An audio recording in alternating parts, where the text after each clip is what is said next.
आज की इस वीडियो में हम हिंदी भाषा एवं भाषा विज्ञान से संबंधित क्लास 3 में मोस्ट इम्पोर्टेंट प्रश्नों को पढ़ेंगे।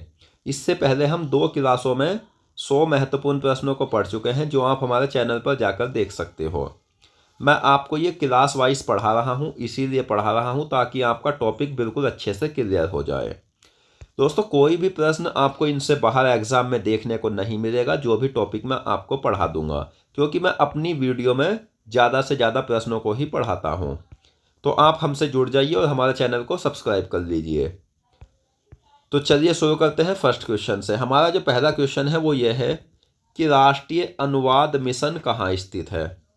और अगर आपने पहले से इन प्रश्नों को पढ़ रखा है तो आपको 100% इस वीडियो में नए क्वेश्चन भी देखने को मिलेंगे, साथ ही आपका रिवीजन भी हो जाएगा। तो राष्ट्रीय अनुवाद मिशन की अगर हम बात करें तो ये कहाँ है, तो ये है मैसूर में। राष्ट्रीय अनुवाद मिशन मैसूर कर्नाटक में है। नेक्स्ट, तुलु किस परिवार की भाषा है, तो यह है द्रविड़ परिवार की भाषा। भारत में 4 भाषा परिवार है, जिसमें भारोपीय, द्रविड़, ऑस्ट्रिक और चीनी तिब्बती है। सबसे ज़्यादा बोला जाने वाला भाषा परिवार जो है वो है भारोपीय परिवार। हिंदी भारोपीय परिवार की भाषा है, ये आपको याद रखना है। अगला क्वेश्चन है, केंद्रीय हिंदी समिति की अध्यक्षता कौन करते हैं। केंद्रीय हिंदी समिति की अध्यक्षता करते हैं भारत के प्रधानमंत्री। नेक्स्ट, बाल साहित्य सम्मान किस संस्थान द्वारा प्रदान किया जाता है।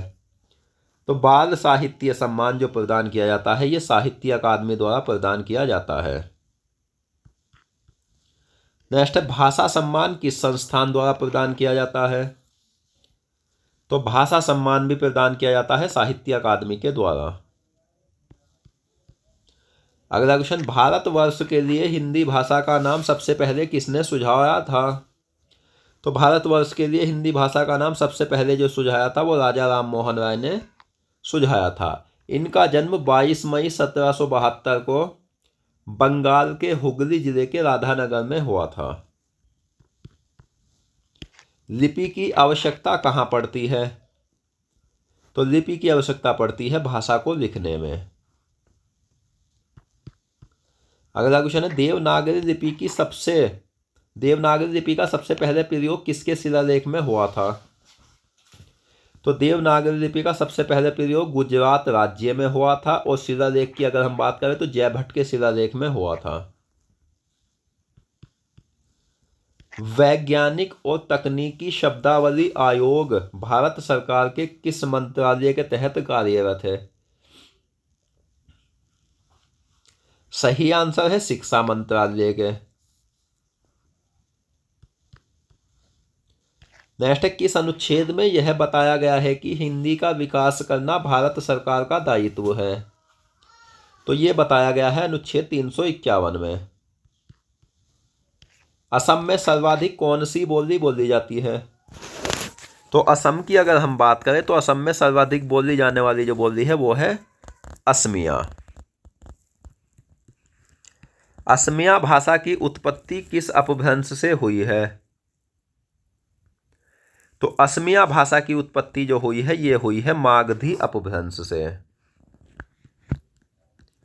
नेक्स्ट, हिंदी भाषा की मूल उत्पत्ति किस अपभ्रंश से मानी जाती है। तो दोस्तों, हिंदी भाषा की मूल उत्पत्ति की अगर हम बात करें तो ये मानी जाती है शौरसेनी अपभ्रंश से।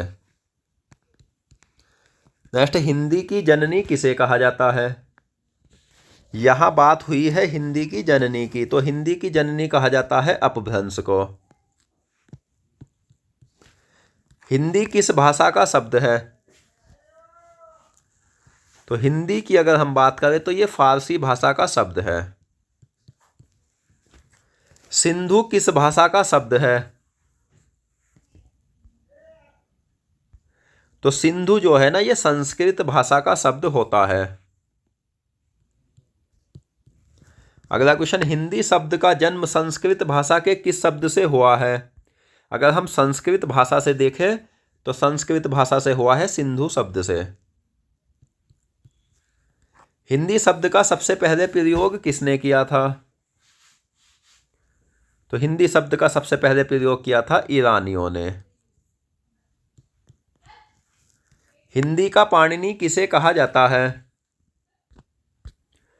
तो दोस्तों हिंदी का पाणिनि कहा जाता है किशोरीदास वाजपेयी को। अधिकतर भारतीय भाषाओं का विकास किस लिपि से हुआ है? अधिकतर भारतीय भाषाओं का विकास हुआ है ब्राह्मी लिपि से। और अशोक, जो महान अशोक सम्राट था, उसके जो शिलालेख मिलते हैं वो ब्राह्मी और खरोष्टी लिपि में मिलते हैं। ज़्यादातर शिलालेख उसके ब्राह्मी लिपि में मिलते हैं। नेक्स्ट, संथाली भाषा किस भाषा परिवार की भाषा है? तो ये ऑस्ट्रिक परिवार की भाषा है। मराठी और गुजराती किस भाषा परिवार की भाषा है?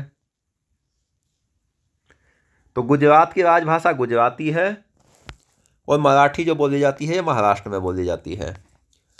तो ये जो है ना, ये भारोपीय परिवार से संबंधित भाषा है। नेक्स्ट, भाषा की सबसे छोटी इकाई क्या कहलाती है? तो भाषा की जो सबसे छोटी इकाई कहलाती है वो वर्ण कहलाती है। नेक्स्ट, आधुनिक भाषाओं में किसका संबंध अपभ्रंश की पैशाची बोली से है? तो आधुनिक भाषाओं में जो ये अपभ्रंश की पैशाची बोली से संबंधित है ये है पंजाबी। नेक्स्ट, गोवा की मुख्य राजभाषा कौन सी है? तो गोवा की मुख्य राजभाषा की अगर हम बात करें तो कोंकणी गोवा की मुख्य राजभाषा है। निम्नलिखित भाषाओं में से गुजरात की मुख्य राजभाषा कौन सी है? तो गुजरात की जो राजभाषा है वो है गुजराती। राजस्थान की राजभाषा कौन सी है? तो हिंदी भाषी प्रदेश के अंतर्गत 9 राज्य आते हैं जिसमें एक राजस्थान भी है। इससे अतिरिक्त हम पिछली क्लासों में पढ़ चुके हैं। तो राजस्थान की राजभाषा जो है ना वो हिंदी है। पाली भाषा का अन्य नाम क्या है? पाली भाषा का अन्य नाम है प्राकृत, क्योंकि 1 ईस्वी के आते आते पाली का जो विकास हुआ था वो पुरानी प्राकृत के रूप में हुआ था। 92वें संविधान संशोधन 2003 द्वारा संविधान की 8वीं अनुसूची में किन भाषा को जोड़ा गया? तो ये जोड़ा गया है मैथिली, संथाली, डोगरी और बोडो को। अंतर्राष्ट्रीय स्तर पर भारत की संपर्क भाषा कौन सी है? तो दोस्तों अंतर्राष्ट्रीय स्तर पर भारत की संपर्क भाषा है अंग्रेजी। प्राचीन युग में भारत की संपर्क भाषा कौन सी थी? प्राचीन युग में भारत की संपर्क भाषा थी संस्कृत। वर्तमान में भारत की संपर्क भाषा कौन सी है? तो यह है अंग्रेजी। अगला क्वेश्चन, संपर्क भाषा का आश्रय किससे है? तो संपर्क भाषा का आश्रय है जनभाषा से। अपभ्रंश और पुरानी हिंदी के मध्य के समय को क्या कहा जाता है? तो यह कहलाता है संक्रांति काल। हिंदी के उद्भव का सही क्रम क्या है? हिंदी के उद्भव का जो सही क्रम है वो है पाली, प्राकृत, अपभ्रंश और अवहट। अगला क्वेश्चन, किस विद्वान ने देवनागरी लिपि के स्थान पर रोमन लिपि स्वीकार करने का सुझाव दिया था? तो ये दिया था सुनीति कुमार चटर्जी ने। नेक्स्ट, खड़ी बोली हिंदी में सर्वप्रथम रचना करने वाली कवि का क्या नाम है? तो खड़ी बोली हिंदी में सबसे पहले रचना करने वाले कवि जो थे वो थे अमीर खुसरो। खालिक बारी किसकी रचना है? तो खालिक बारी की अगर हम बात करें तो ये रचना है अमीर खुसरो की। अपभ्रंश को प्राकृताभास हिंदी किसने कहा है? तो अपभ्रंश को प्राकृताभास हिंदी जो कहा है ये कहा है रामचंद्र शुक्ल ने।